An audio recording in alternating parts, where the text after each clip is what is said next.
guys, hope you all are well. Today I want to take a deeper look at the Antichrist, so stay with me.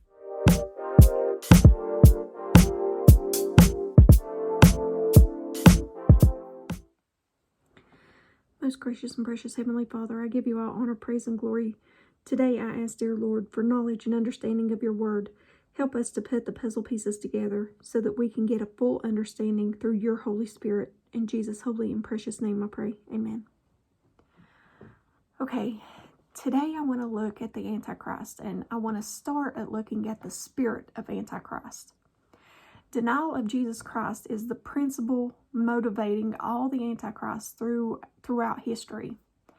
In 1 John chapter 4, verse 3, and 2 John chapter 7, this spirit of Antichrist is even now already working in the world and will increase in the Antichrist being revealed during the tribulation. And that's 1 John chapter 2, verse 18. The word Antichrist appears only in the Epistle of John. It is used in 1 John chapter 2, verse 18, verse 22, chapter 4, verse 3, and 2 John chapter 7. A study of these references will reveal that John is concerned with an immediate doctrinal error, the denial of the person of Christ. The emphasis is not on a future revelation of an individual, but rather on the present manifestation of false doctrine. To John, Antichrist was already present. The question arises then as to the relationship between the Antichrist of John's epistle and the beast of Revelation. The prefix anti may be used either in the sense of instead of or against.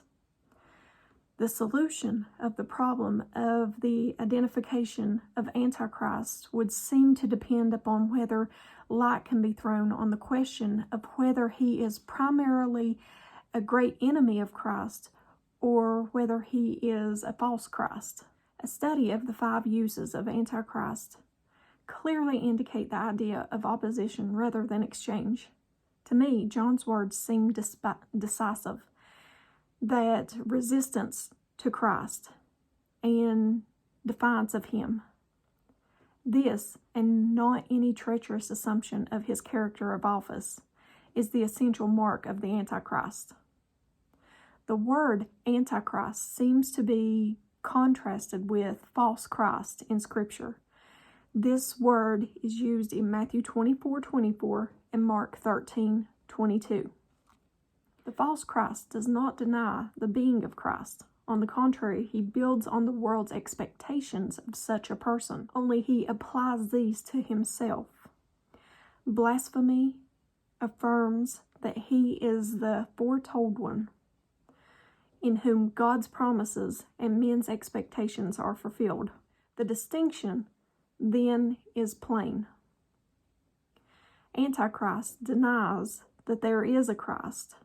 A false Christ affirms himself to be Christ.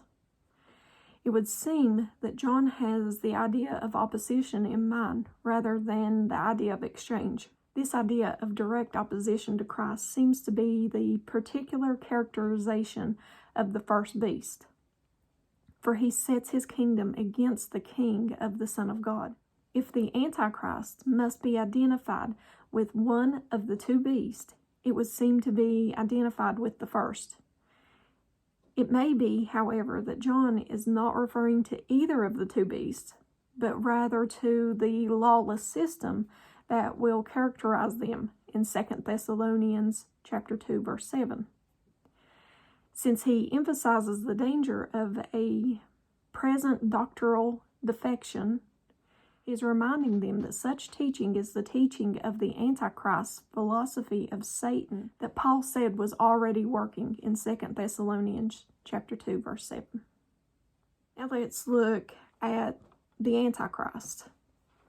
And before Christ returns to set up his kingdom of peace, Satan will enter a man's body and present his counterfeit, the Antichrist, as the Messiah.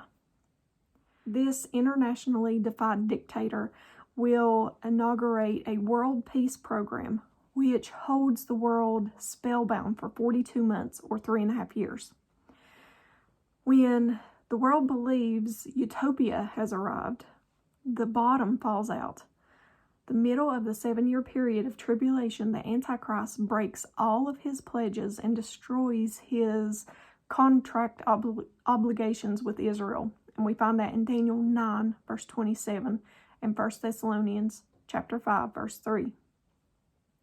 He will come out of one of the 10 western nations, and we find that in Daniel 9:26. And he will meet his fate when he is cast into the lake of fire with the false prophet, after Jesus Christ conquers him at Armageddon in Revelation 19:20. Other names attributed to the Antichrist that we find in Scripture is the little horn, and we find that in Daniel chapter 7, verse 8.